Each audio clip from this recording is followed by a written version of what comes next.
नमस्कार, आपण पाहता हिरकणी न्यूज. हिरकणी न्यूज प्रत्येक क्षण ताज्या घडामोडी आणि महत्त्वाच्या प्रत्येक बातमीसाठी नेहमी तत्पर.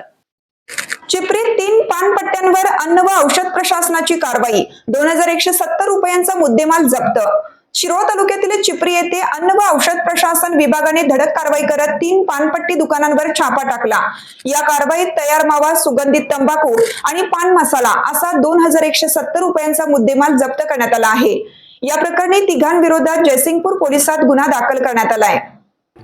चिपरी तालुका शिरोळ येथे अन्न व औषध प्रशासन विभागाने नियमबाह्य पद्धतीने विक्री होत असल्याची माहिती मिळाल्यानंतर 3 पानपट्टी दुकानांवर कारवाई केली.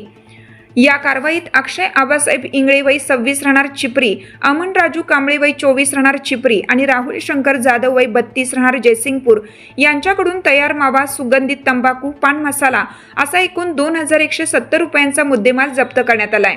या प्रकरणी रमाकांत पांडुरंग पाटील यांनी दिलेल्या फिर्यादीवरून जयसिंगपूर पोलीस ठाण्यात गुन्हा नोंद करण्यात आला असून पुढील तपास सुरू आहे. हिरकणी न्यूज करिता जयसिंगपूरहून विवेक कांबळे. आपल्या हिरकणी न्यूज चॅनलला लाईक करा, शेअर करा आणि सबस्क्राईब करायला विसरू नका आणि रहा अपडेट.